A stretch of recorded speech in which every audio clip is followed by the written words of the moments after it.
I still remember the smell of the desert dust on my clothes that day. 15 months in Afghanistan had aged me more than I like to admit, but I kept telling myself it was worth it, that every day out there was one day closer to coming home. Pulling into the driveway should have felt like victory. Instead, my stomach tightened. The lawn was overgrown newspapers stacked on the porch like no one cared, and Emma's bicycle, her favorite thing in the world, lay rusting in the weeds. I knocked on my own front door. Old habit, military protocol. No answer. The house key felt foreign in my hand as I stepped inside. The place smelled wrong: cigarettes, stale beer, the sharp edge of something rotten. Mara never allowed smoking in the house. She used to yell at neighbors if they smoked too close to the yard. I called out, "Mara, Emma." Nothing. Just the hum of the fridge and the sound of my own boots on the hardwood floor. Then a sound, muffled, coming from the backyard. I followed it, every sense alert, like I was back on patrol. And then I saw it. Behind the garage sat a large dog kennel, half in shadow. Inside, curled up in a filthy blanket, was my 7-year-old daughter. I swear the world stopped spinning. Her hair was matted, her little arms covered in mosquito bites, skin pale and thin like she hadn't seen a real meal in weeks. A metal bowl sat next to her dog food. "Daddy." Her voice was so soft I almost didn't hear it. I dropped to my knees, my hands shaking as I unlocked the kennel. "I'm here, baby. Daddy's here." When I lifted her, I nearly staggered. She was too light. Emma buried her face in my shoulder and whispered words that made my blood run cold. "Wayne said this is where bad girls belong. He made me eat from the bowl when I cried for you. There are things you feel in war, fear, adrenaline, the kind of anger that keeps you alive. But what I felt right then? It was something else. Hot. Personal. Lethal. But training kicked in. Secure the victim first. Gather intel second. Eliminate threat third." I carried her inside, whispering that she was safe, that Daddy was home. "Where's Mommy?" I asked as I set her down gently. "She went to the store. With Wayne. They said they'd be back tonight." Emma's words slurred from exhaustion. I wrapped her in a blanket and grabbed my phone. First call, Miguel Alexander, my old Navy corpsman buddy. He arrived in 20 minutes, medical kit in hand. "Jesus, Danny," Miguel muttered as he checked her. "This is severe neglect, maybe worse. She's dehydrated, malnourished, and these bruises, someone's been restraining her." I clenched my fists until my knuckles turned white. As Miguel worked, I stepped outside and made another call to Colonel Burnett, my former CO, now with CID. "Danny, what's your situation?" she asked, voice crisp. "I need a favor, Colonel. Off the books, at least until I know what I'm dealing with." After I explained, her tone hardened. "I'll have a social worker and a detective meet you at the base medical facility. Don't do anything stupid, Burns. Let the system work." But as I sat in my truck that night, Emma safe in a hospital bed for the first time in weeks, I stared at my own house and made a decision. The system had already failed my daughter once. I wouldn't give it a second chance. The next 3 days blurred together into a cycle of hospital visits, sleepless nights, and quiet rage. Emma was safe, at least physically, but she barely spoke. Every time I saw the nurses check her vitals, every time I saw the IV drip feeding her tiny body, I felt the same crushing guilt I had been gone when she needed me most. So I stayed at the hospital by day. I read to her, brushed her hair gently when she let me, sat with her until she fell asleep. Then at night I became someone else. Not the father sitting by his daughter's bedside, but the soldier. I parked my truck across from my own house and watched. Wayne Finley. Even his name sounded like something rotten. The first night around midnight, I saw him stumbling out to smoke on my porch. He was tall, bony, tattooed arms catching the porch light, moving like a man who thought he owned the place. Mara was with him, laughing too loud at something he said. She leaned against the door frame, glassy-eyed.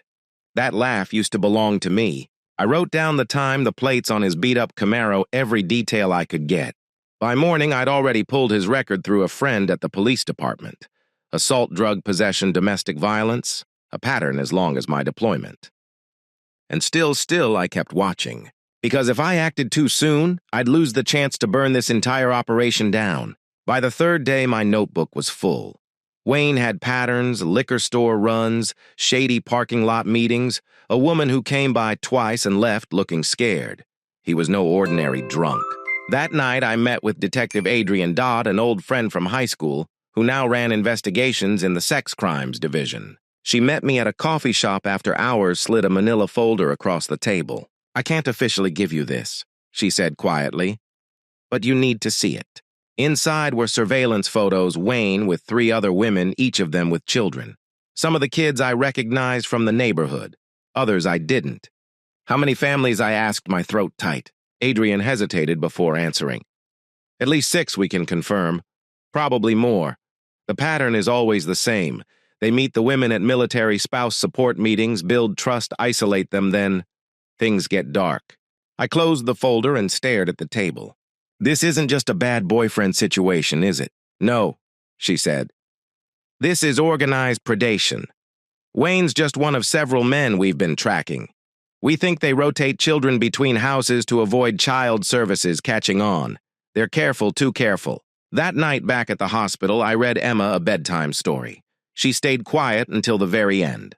"Daddy, are you going to leave again?" she asked suddenly, her small voice sharp as a knife. "No, baby, never again. Wayne said you didn't want me. That's why you left." I felt my chest tighten. "Emma, look at me," I said softly. Her big hollow eyes met mine. "I left because I had to keep people safe. I thought about you every single day. Wayne lied to you. None of it is your fault." She nodded but didn't speak again. When I left the room, Dr. Blake, the child psychologist, stopped me. "She's showing clear signs of psychological abuse," she said. "This wasn't random cruelty. It was methodical, systematic. Whoever did this knew exactly how to isolate her, how to make her compliant. They broke her down, step by step. Calculated, deliberate, organized. This wasn't just a monster with a temper. This was someone trained to control, to manipulate." That night, I sat in my truck outside the Rusty Anchor, a dive bar where Wayne liked to drink. I had a parabolic microphone hooked up, one of those favors you only get when you've still got friends on base. Wayne's voice crackled through my earpiece. "The Burns kid was getting too mouthy," he said, laughing. "Had to teach her some respect before Daddy came home." Another man later, I'd learn his name was Kenny Crawford. Laughed with him. "How many you got now?" "4 in rotation," Wayne said. "Military brats are easy money. Moms are lonely, dads are gone. Perfect setup." The third man, Rich Walls, asked the question I'd been waiting for. "What about Burns? I heard he was intel overseas." Wayne grinned. I could hear it in his voice. "Let him snoop. I got insurance. If he gets too curious, maybe little Emma has an accident. Real tragic. People will say it was suicide." I felt my jaw lock, the rage burning cold instead of hot. I wanted to storm in there, end all 3 of them on the spot. But that would save Emma and leave the other kids in hell. I gripped the steering wheel until my knuckles turned white. No, not yet. I was going to take them all down. Every last one of them. This wasn't just about my daughter anymore. This was a war. The morning after I heard Wayne threaten my daughter's life, I woke up with the same clarity I used to feel before a mission. This wasn't going to the cops. This wasn't about filing paperwork and waiting for a court date while Emma slept with nightmares. This was an operation, and it was time to assemble a team. Miguel was the first call I made. He didn't even let me finish the story. "I saw what they did to Emma," he said, his voice like steel. "I'm in." Miguel had been a Navy corpsman for 12 years before taking a job at the base medical facility. The man could patch up a sucking chest wound with duct tape and a prayer. But more importantly, he was someone I trusted with my life and with my daughters. "I need more than a medic," I told him. "I need someone watching my back." "You've got it," Miguel said. "You know I've been itching for a reason to use my old kid again. Just say when." The second recruit was Sergeant Major Damon Freeman. I hadn't seen him since our last deployment. He'd come home to find his ex-wife gone and his 10-year-old son missing. The police had written it off as a custody dispute, but Damon never believed that. When I told him about Wayne, about the network, about Emma, his jaw set in a way I recognized. "I've been looking for my boy for 6 months, he said quietly. "You're telling me this Wayne character might know where he is?" "It's possible," I said. "We've confirmed they move kids between different houses. Your son could be in one of them." Damon stood up, grabbed his jacket. "Then what are we waiting for?" The third member was unexpected. "Tammy Courtney. She was one of the women in Adrian's folder, the one who had filed a missing persons report on her 2 sons. We found her living under a fake name at a women's shelter. She looked like she hadn't slept in months, jumpy as a deer every time a door slammed. "He said if I went to the police, he'd kill my boys," Tammy whispered, hands shaking. "But I know where one of the houses is. I followed him once before he caught me." That lead changed everything. With Tammy's directions, we found the first of what we started calling rotation houses, a rundown farmhouse 20 miles outside of town. From a distance, it looked abandoned, but through my binoculars, I saw signs of life curtains moving, shadows passing by. We set up surveillance. Thermal imaging confirmed multiple small heat signatures inside kids, at least 3, maybe more. 2 adult males were rotating watch, one of them identified as Rich Walls. That night we planned.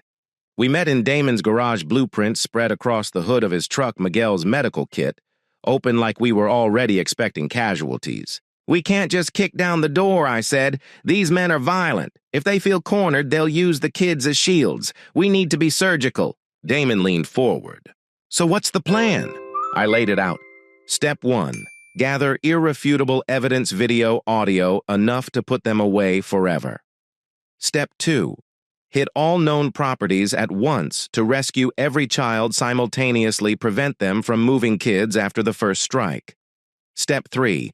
Bring down the entire network, not just Wayne. "This isn't revenge," I told them. "This is protection. If we just take out Wayne, someone else will take his place. We have to end this completely." Miguel nodded grimly. "Then we build the case while we prep the op. 2 birds, 1 stone. I kept visiting Emma during the day, playing the part of the worried father because I was. But behind the scenes, I was gathering intel like I had during my years in Army intelligence. We set up remote cameras near the farmhouse, logged everyone coming and going. We planted GPS trackers on Wayne's Camaro and Kenny Crawford's truck. Adrian, though officially unable to join us, provided maps of police patrol routes and response times, information we'd need to make sure no one interfered when it was time to move. One night, as we sat in my truck watching Wayne's house, Tammy quietly broke her silence. "You know what he told me once," she said. "He said some kids are just born bad, and it's a man's job to beat the bad out of them." Her voice broke. "He said he was doing me a favor by training my boys. Said I should be grateful." I gritted my teeth, forcing myself to stay focused. Every new detail made me want to end this sooner. But discipline, that was the difference between us and them. We would do this right. By the end of that week, we had 4 confirmed properties: the farmhouse, a suburban house where older kids were seen doing yard work, a warehouse used for transfers, and 1 heavily guarded compound we hadn't dared approach too closely yet. That one I suspected belonged to Owen Branch, the ghost at the center of this web. "Branch is the key," I told the team. "Take him down, the whole network collapses." But Branch wasn't just some thug. He was former military contractor, dishonorably discharged for selling weapons. That meant he had training contacts and money, which meant this was going to be war. Every night I went home from those planning sessions, I passed by my house where Mara and Wayne laughed like nothing had happened. I didn't confront her. Not yet. Because I wasn't after just her boyfriend. I was after every man in this network, every person who had ever hurt a child under their watch. I wasn't just a soldier anymore. I was a father with a mission. And I was going to win. If part 3 was about gathering a team, part 4 was about understanding the battlefield. War isn't just guns and bullets, it's information. And what we were piecing together wasn't just a couple of lowlifes hurting kids. It was a system. For 2 straight weeks, we ran surveillance. Miguel and I rotated shifts at the farmhouse, logging who came and went, while Damon used contacts in logistics to dig through personnel files. "Bingo," he said one night, dropping a file on the table. "This is how they know which families to target." The file belonged to Captain Brent Michael, the family liaison officer for our base.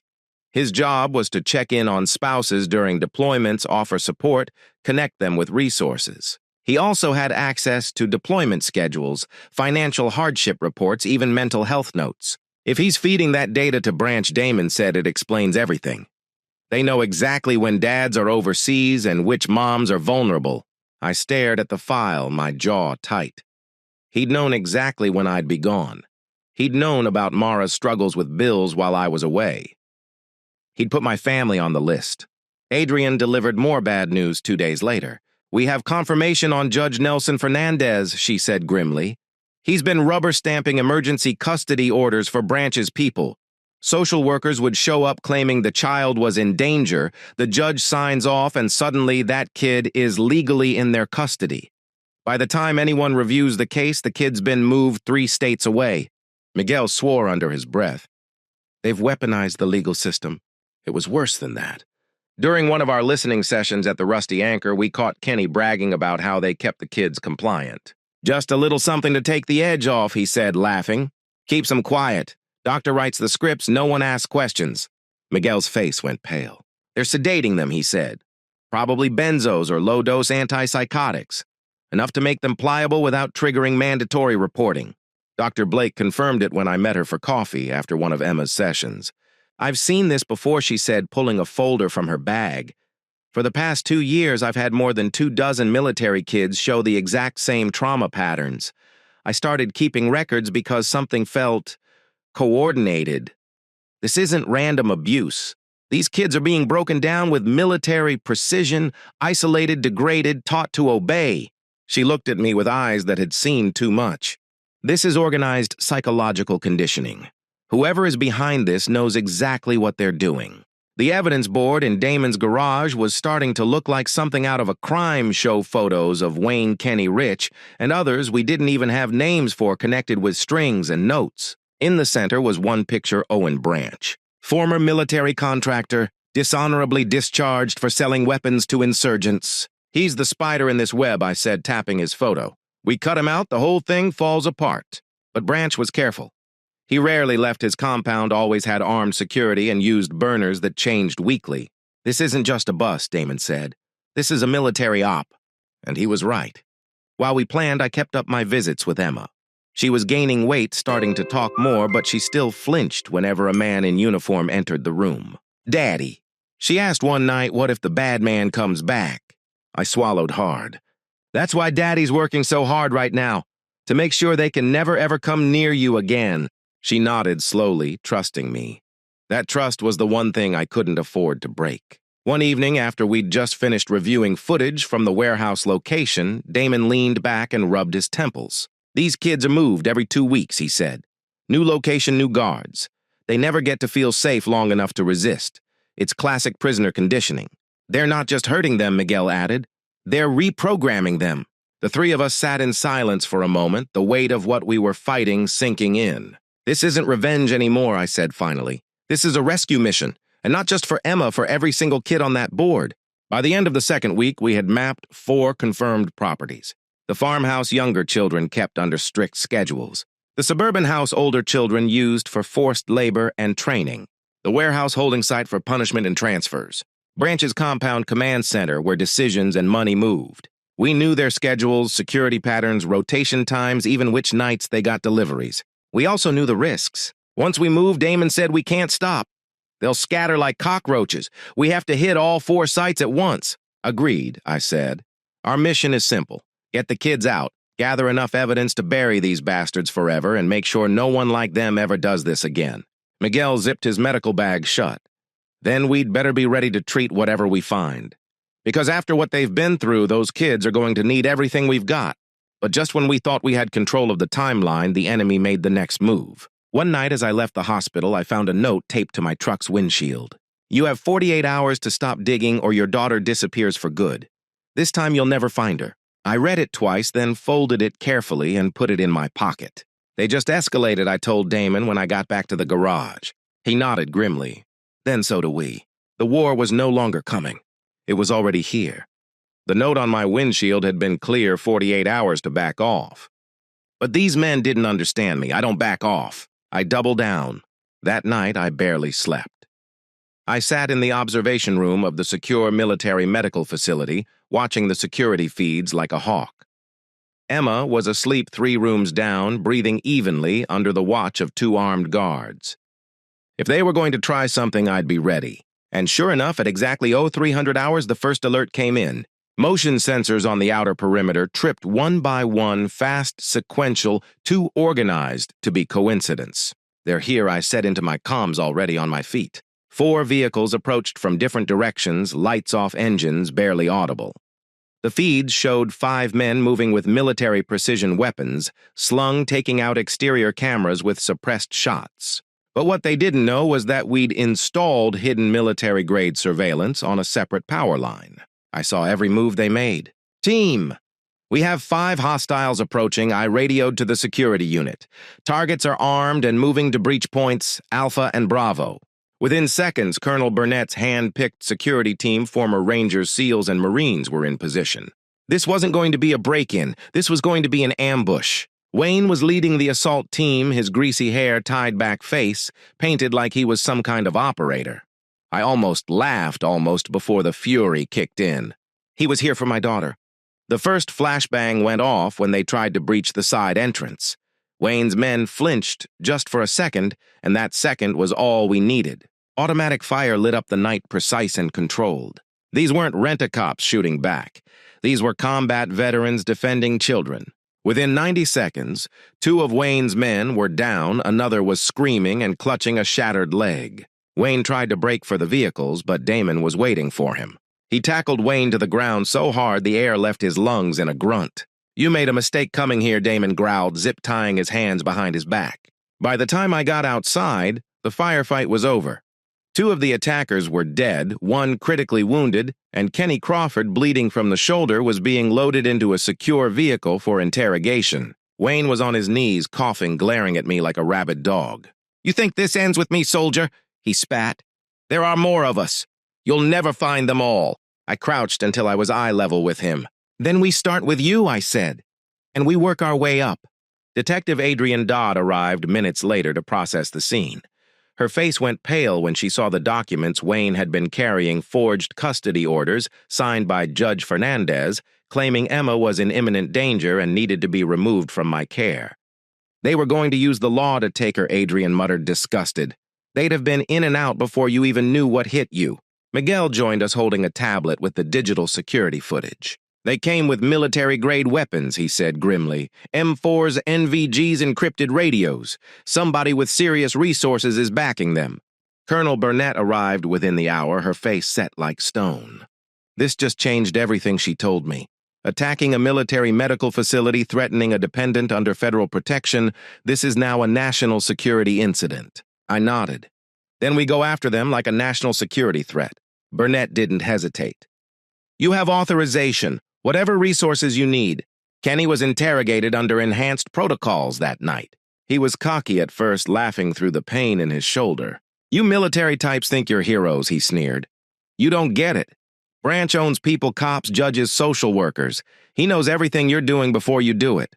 But when Damon walked into the room, 6'4", arms crossed every inch, the sergeant major he used to be, Kenny stopped laughing. Within an hour, we had confirmation. Owen Branch was aware of our surveillance.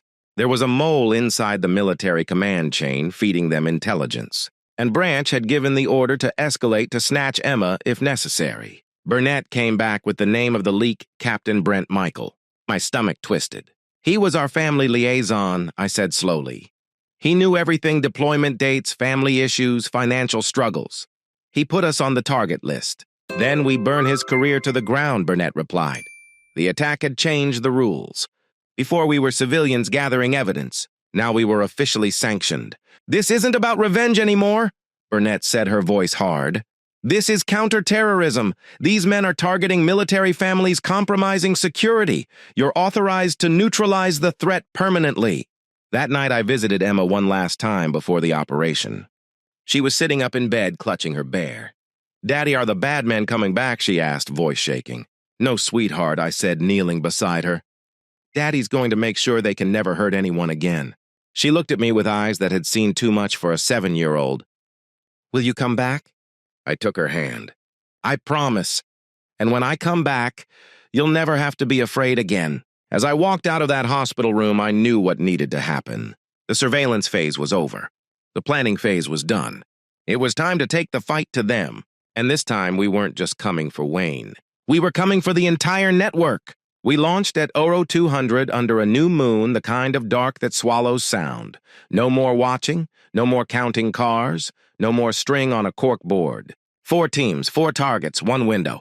Colonel Burnett's operators folded into our stack like they'd always been there, silent, efficient, every man and woman already rehearsed in the rhythm we'd set.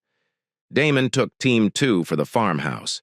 Miguel led Team 3 on the warehouse medics first, through any door. Team 4 hit the suburban house where the older kids had been working the yard for their captors. I took Team 1 for the head of the Snake Branches compound.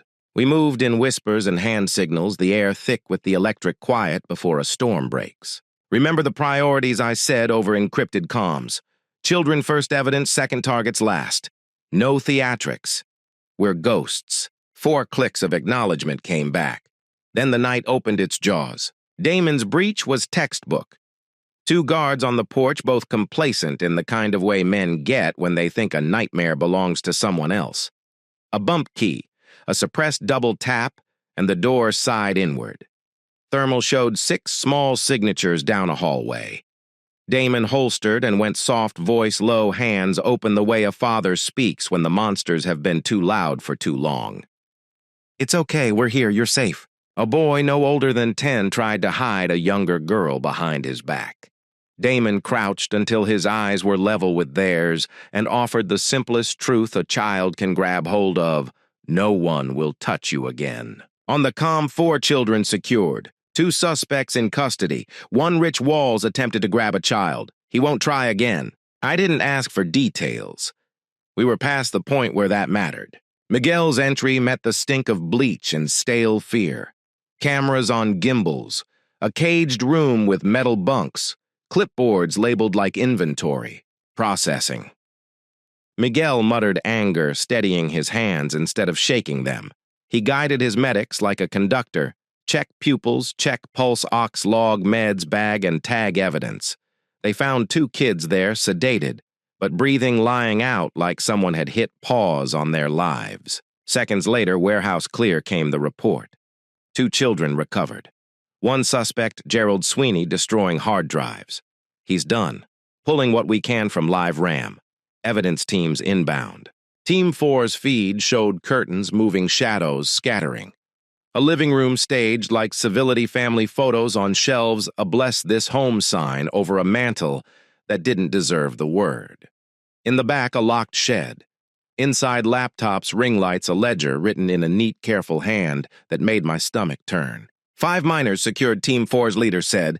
Video systems intact. We're mirroring drives now. We were 3 for 3 in under 13 minutes, which left the compound. Approach Branch's compound. Branch's place looked like money welded to paranoia stucco walls, reinforced gates, cameras on overlapping arcs, ex-military security men pacing with the cadence of men who still polished habits long after the uniform was gone. We watched them breathe. I signaled the sappers.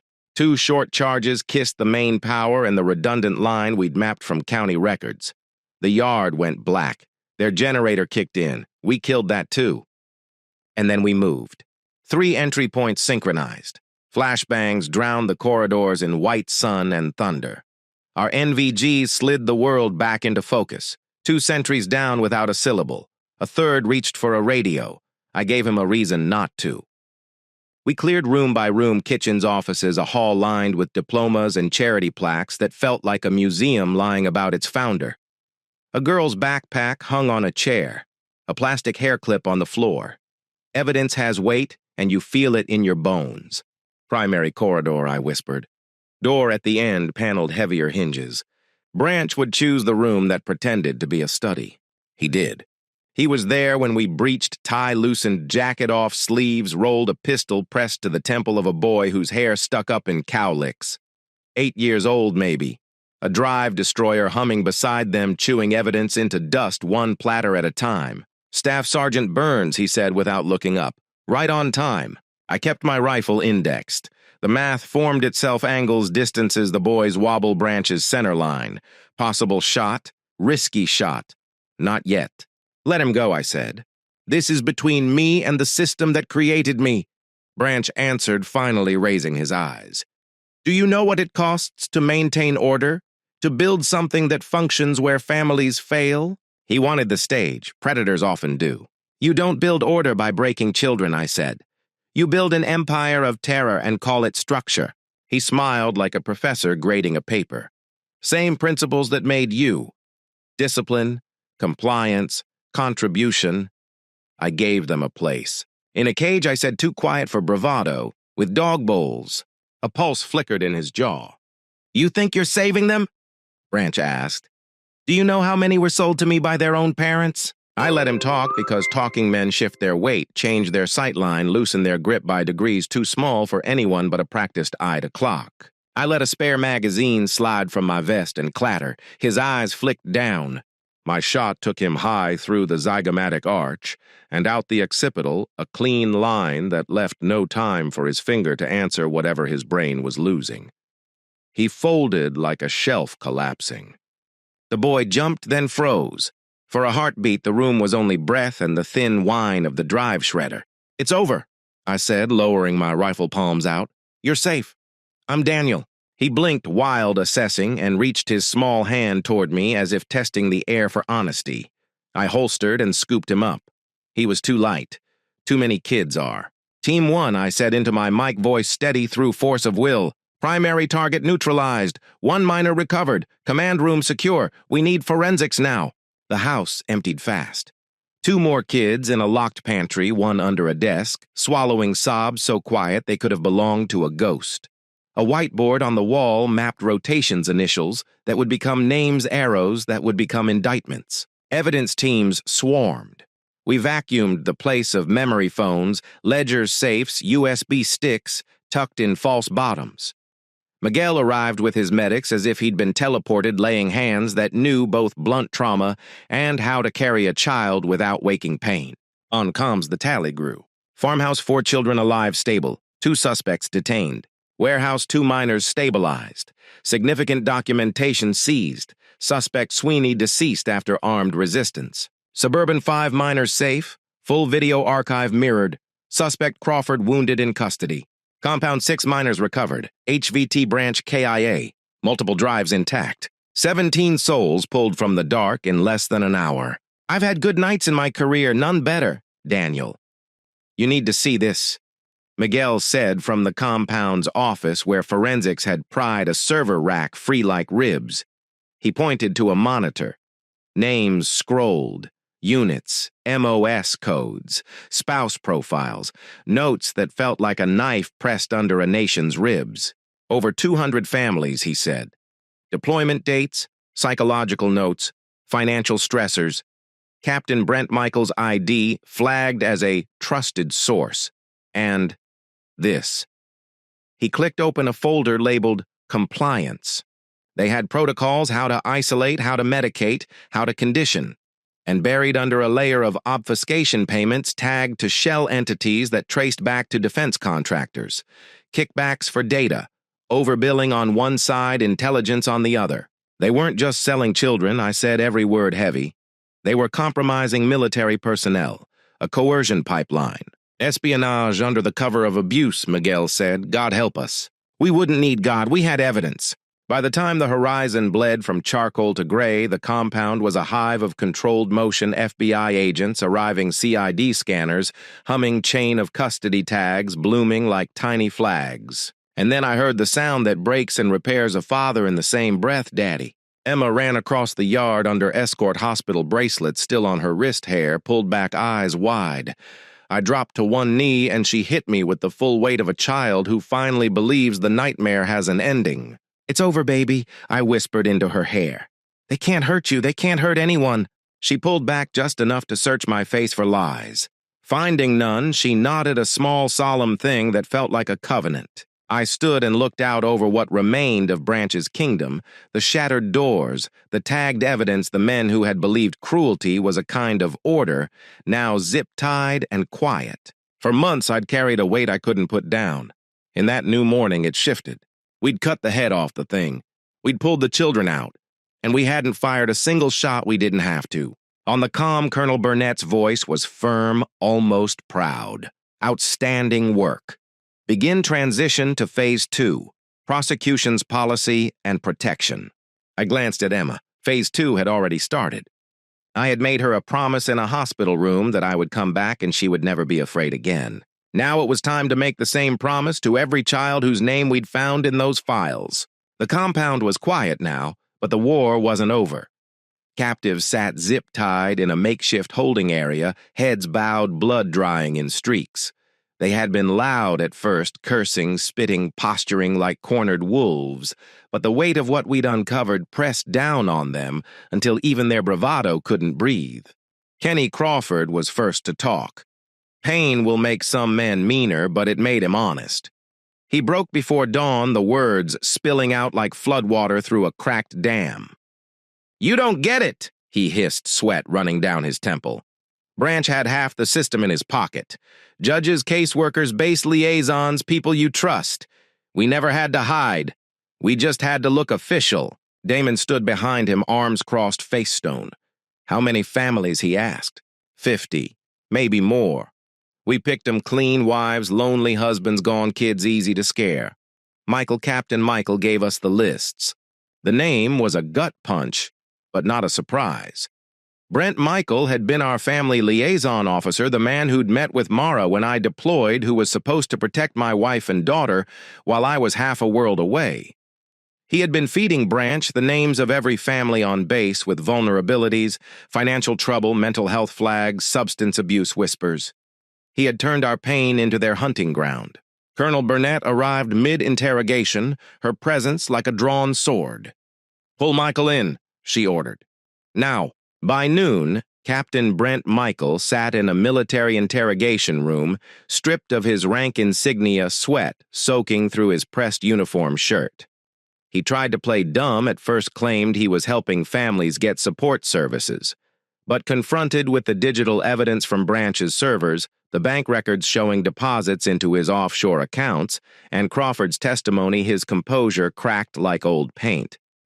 "I didn't know what they were doing to the kids," he shouted, knuckles white against the table. "You didn't ask either," Burnett said coldly from behind the glass, "because the money was good." When he finally broke, the rest of the network's skeleton came tumbling out.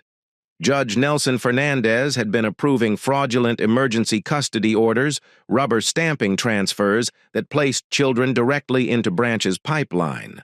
Social workers had signed off on home visits that never happened, one of them using credentials stolen from Sylvia Steele, a real caseworker murdered months earlier when she'd tried to go public. The scope was staggering corruption woven through every level of the system designed to protect children. It wasn't just a trafficking ring. It was a machine grinding vulnerable families into leverage. The FBI took over the forensic work, but we stayed in the fight. We sat in on debriefs handed over. Everything we'd gathered gave sworn statements. The evidence painted a picture so complete that even the skeptics couldn't dismiss it. The Department of Justice called it the most significant child exploitation and corruption case in 2 decades. Congress scheduled emergency hearings. Every news outlet in the country ran headlines for days. But for me, the war stayed personal.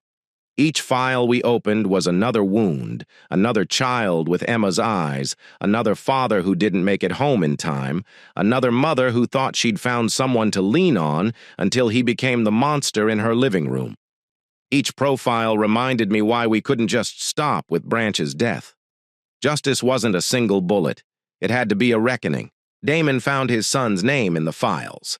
The boy was listed as Asset Transfer, Nevada.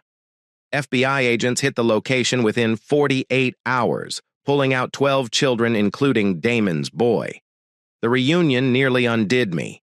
Damon dropped to his knees in the hospital hallway when his son walked in, hesitant, hollow-eyed. He didn't push for a hug, just held out his hands and waited. The boy stepped forward after a long beat, and Damon broke down right there, shoulders shaking. Dr. Naomi Blake's reports made it clear what we were dealing with. These children were systematically conditioned, she told me, sliding a file across her desk. Isolation, degradation, reward-punishment cycles. They were being trained to obey without question. Some were even taught to monitor their parents' spy on them. Do you see what that means? I did. It meant this wasn't just child abuse, it was espionage grooming. The children weren't just victims, they were assets in the making. I sat in on the classified briefing when that revelation reached the Pentagon. The room went dead quiet when the analyst confirmed what we suspected foreign intelligence services had been buying data from Branch's network, using it to compromise military personnel. If someone needed a deployment, delayed an assignment, changed, a classified report leaked, they had leverage ready a child's safety. Colonel Burnett turned to me after the briefing, her voice low but steady. "You didn't just rescue children, Burns. You exposed a national security threat. I didn't feel like a hero. I felt like a father who had been 2 steps away from losing everything." But hearing those words lit a fuse in me all over again. This wasn't just about Emma anymore. It was about making sure no other parent had to stand in their kitchen, staring at an empty bike in the yard, wondering what went wrong while they were gone. The arrests rolled in like waves. Fernandez was taken in, wearing his judicial robe, hauled past cameras, shouting questions he didn't answer. Michael's court-martial stripped him of everything rank pension freedom. Defense contractors tied to Branch's funding pipeline saw their executives perp-walked in suits that no longer fit. At night, I'd sit in Emma's hospital room watching her sleep, listening to the soft hum of machines. For the first time in months, her hands didn't twitch in her sleep. Her breathing was deep even. Safe. I wanted to believe that meant we were winning, but I knew we weren't done yet. Not until the last name in those files faced justice. Not until the system that let this happen was rebuilt from the ground up. And not until Emma could laugh without flinching at the sound of a truck in the driveway. 6 months later, I stood in a federal courthouse, my dress blues pressed so sharp they could have cut paper. The gallery behind me was packed reporters, victims' families, federal agents, and uniformed officers who had followed this case from day one. The air buzzed with that strange electricity that comes when a whole room is waiting for justice to finally fall. The first to be sentenced was Judge Nelson Fernandez. He shuffled in, shackled at the wrists, his once perfectly tailored suit hanging loose, the gavel of power now replaced by the weight of chains. The prosecutor read out the charges: conspiracy, obstruction of justice, corruption, facilitation of child trafficking. When the judge pronounced 25 years without parole, Fernandez's head dropped to his chest like a man already halfway to his cell. His legal career ended right there, and with it the shield that had protected so many monsters. Captain Brent Michael faced his court-martial next. He didn't look like the clean-cut officer who used to shake hands at family days and tell wives they could reach out any time. His uniform was stripped of rank ribbons, everything that had once made him look like one of us. He pled guilty when he saw the mountain of evidence: bank accounts, text messages, even voice recordings Branch had kept as insurance. 30 years in federal prison, no pension, no early release. The base commander who read the verdict didn't hide the contempt in his voice. "You disgraced the uniform you wore and the oath you swore." The defense contractors came after that 3 CEOs in immaculate suits, their lawyers trying to argue they didn't know their shell companies were funneling funds to Branch's network. The jury didn't buy it. Guilty on fraud, conspiracy, and endangering national security. 15 to 20 years each, and their companies stripped of every federal contract they had. By the time the civil lawsuits were filed, those corporations would be bankrupt. But the moment I'd been waiting for, the one that had kept me awake so many nights, was Wayne Finley. He was brought in wearing orange wrists, chained to his waist hair, cut short by prison clippers. He still had that same smug half-smile he'd worn when he told Emma she was a bad girl. I gripped the edge of the bench until my knuckles whitened. The prosecutor laid it all out: the kennel, the dog bowl, the bruises, the attempted abduction from the hospital. When they played the audio from the raid, the sound of him being tackled, shouting threats, you could feel the whole courtroom tighten with disgust. When the judge spoke, his words carried weight that felt like a gavel hitting my chest. "Mr. Finley, you targeted the most vulnerable, the children of men and women serving this country. You tortured them to break their spirits. You attempted to steal a child under federal protection. The court finds that no sentence short of life without parole is sufficient." Wayne turned his head, maybe to look at me, maybe to look at the cameras. Whatever he was looking for, he didn't find it. All he saw was a father who had lived long enough to watch justice catch up. When the guards led him away, he didn't swagger. His shoulders sagged, and for the first time I saw fear on his face. The civil suits came after the criminal trials compensation funds for every family affected. Not enough to erase the nightmares, but enough to rebuild lives. I signed my name on the paperwork and walked away. I didn't want a penny more than what would secure Emma's future. Through it all, Emma kept getting stronger. Dr. Blake said her progress was remarkable. Her night terrors stopped. She started laughing again, not the brittle, nervous laugh of survival, but the full-bellied giggle of a little girl allowed to just be a kid. She even asked if we could hang up the wedding photos again, the ones I'd taken down months ago, because it makes the house look like home. One afternoon after Wayne's sentencing, I took Emma to the park. The sun was low, painting everything gold. She ran ahead, hair flying, and when she turned back to wave, I felt something in me settle. For months, I had lived in fight mode, ready to strike, ready to bleed. Now standing there with the evening breeze on my face, I felt peace. Real peace. The kind you can build a life on. We had torn the network out by the roots. We had given those kids back their voices, and I had kept my promise. That night, as I tucked Emma in, she asked the question I had been waiting for. "Daddy, are the bad men gone now?" I smiled and brushed her hair back. "Yes, sweetheart, they're gone. They can never hurt you or any other kid ever again." She nodded like a soldier receiving orders and drifted off to sleep. And for the first time since Afghanistan, I slept through the night too. 2 years after the night we took Branch's compound, I found myself standing at a podium in Washington, D.C., staring out at a room full of generals, senators, and family advocates. My palms were steady on the wood. I'd faced worse than this. Still, the weight of the moment was heavy. This wasn't just about Emma anymore. This was about every family that might come after us. The key to preventing another Branch, I said into the microphone, is vigilance and connection. These networks thrive in silence. They prey on isolation. When families are supported and seen, predators lose their cover. Behind me, slides detailed everything we'd uncovered: the pipeline from deployment schedules to custody fraud, the network's ability to disappear children into legal black holes, the foreign intelligence buyers who'd been getting psychological profiles of our troops' families. Every head in the room stayed forward, every pen scratched notes. They knew what this meant. Afterward, Colonel Burnett met me in the hallway. She didn't waste words. "The Pentagon wants you," she said simply. "Director of Military Family Security Services, you'd be building the protocols, running the oversight, leading the charge." I thought about it for a long time before I said yes. But when I did, I had terms. Dr. Blake runs psychological services.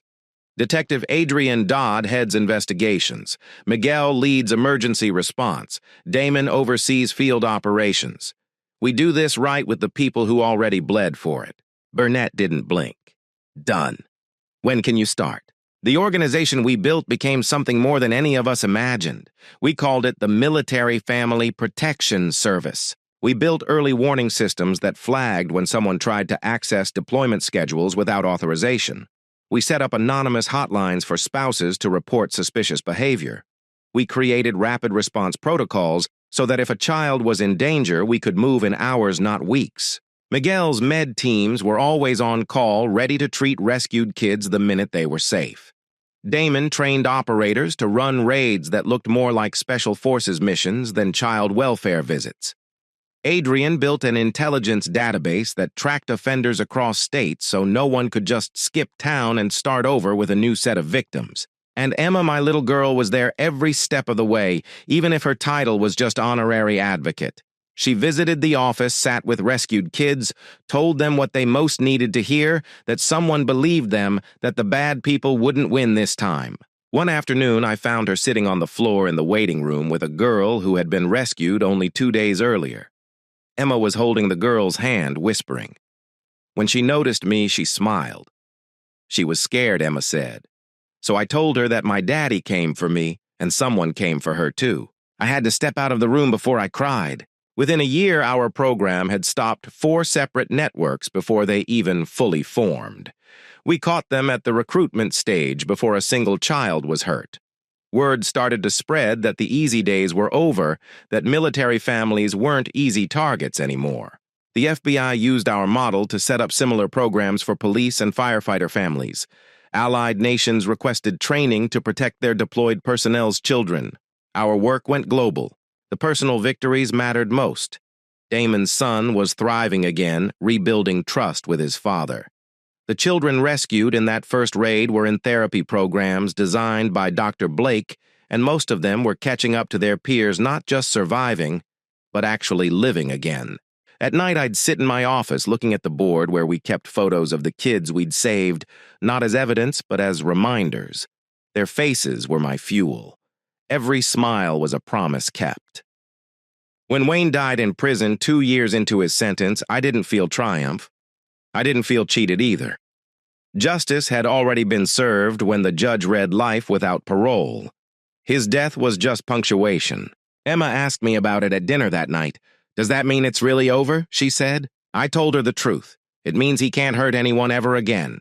But there are other bad people out there, and we're going to make sure they don't get the chance to start. She nodded thoughtfully, then smiled. Then I guess we still have work to do. She was right. And for the first time, I didn't feel exhausted at the thought. I felt ready. By the 3rd anniversary of the operation, the Secretary of Defense handed me a medal in front of an auditorium full of service members and families. The honor didn't hit me as hard as what happened next. Emma got up to speak. 3 years ago, she said into the microphone, her voice steady, "Some very bad people hurt me because they thought nobody would stop them. But my daddy and his friends proved them wrong. Now we make sure no one else has to be scared like I was." The standing ovation lasted longer than her speech, and as I hugged her afterward, I realized something. The promise I made to Emma in that hospital room that she'd never have to be afraid again had grown bigger than the two of us. It was now a promise to every child whose parent wore the uniform. We weren't just cleaning up the wreckage of what Branch built. We were building something better in its place. 5 years after the night we ended Branch's network, I stood at the edge of a playground watching Emma race across the grass with a pack of kids from her school. She was taller now, her hair longer, her laugh louder. She wasn't the frail little girl I'd pulled out of that kennel. She was alive in every sense of the word, running, shouting, living without fear. The Military Family Protection Service had grown into something bigger than any of us ever expected. We had offices on bases across the country. Our early warning protocols had prevented dozens of attempted abductions. Miguel's emergency response teams had rescued over 40 children from abusive situations before they escalated into what Emma had endured. Adrian's database was now federal standard, and every state child welfare agency had access to it. And Emma, she had become the soul of the program. She wasn't just the survivor whose case started it all. She became a speaker, a child advocate. By the time she was 11, she had stood in front of congressional committees to explain in her own words what it feels like to be failed by every adult you're supposed to trust and what it feels like to finally be saved. She did it calmly, her voice clear, her chin high. I sat in the back of the chamber and listened as grown men and women shifted uncomfortably in their seats. "I don't want other kids to wait as long as I did," she told them. "I want them to know that when they cry, someone will come. Someone will fight for them." When she finished, they gave her a standing ovation. And I sat there, heart so full I thought it might break, knowing this was why I'd done everything I'd done. The legal aftershocks from Branch's network were still rolling years later. 3 major defense contractors had been dismantled entirely. Their executives would die behind bars. The lawsuits they lost funded permanent support services for survivors. Military family liaison programs were overhauled from the ground up, background checks, rotation systems, mandatory audits. No one person could ever again hold the kind of unchecked access Brent Michael had used to target families like mine. Colonel Burnett, now General Burnett, once told me, "You didn't just stop a criminal operation. You rewrote how we protect our own." I don't think I ever smiled prouder in my life. Every year on the anniversary of the raid, our whole team gathers. Damon brings his son, who's now taller than him. Miguel's medics bring the kids they saved, the ones who want to come back and show they made it through. We light candles for the ones who didn't survive, for the ones we couldn't reach in time. And then we celebrate. Because survival is worth celebrating. Emma always stands up and says something. Last year she was 12, standing barefoot on the grass holding a candle in both hands. I don't remember all of it, she said softly, and maybe that's good. But I remember what it felt like to be scared all the time. And I remember the day it stopped. That's why I want to help other kids stop being scared too. She looked over at me then, and I saw the little girl who used to wake me up crying in the middle of the night, who used to cling to my shirt as though letting go might mean losing me again. But she wasn't that girl anymore. She was something more, something strong. After everyone left, I sat with her under the stars. You know, I said quietly the first night I brought you home from the hospital after you were born, I promised I'd keep you safe. I thought I'd failed you when all this happened. Emma leaned her head on my shoulder. But you didn't, Daddy. You kept your promise. It just took longer. I smiled, feeling tears prick my eyes. Yeah. And I guess we kept it for a lot of other kids, too. She nodded, her small hand slipping into mine. Then we should keep going. I looked out over the field, the lights of the base glimmering in the distance. The war that started in my own backyard had become something bigger than vengeance. It was a mission, one that wouldn't end when I retired or when Emma grew up. It was a promise to every parent who kisses their kids goodbye before deployment. A promise that someone will watch over them until they come home. Emma squeezed my hand. Daddy, she said softly, do you think the bad men are really all gone? I looked down at her, then back at the stars. No, I admitted. But we're ready for the next ones, and we always will be. She smiled, content with that answer, and together we sat in the quiet, a soldier and his daughter both scarred, both whole, watching the night, and knowing it was finally safe. Thank you for listening to today's stories. If you enjoyed listening, please like and subscribe if you haven't done so already. Also, leave a comment below to share your thoughts on what happened. Take care.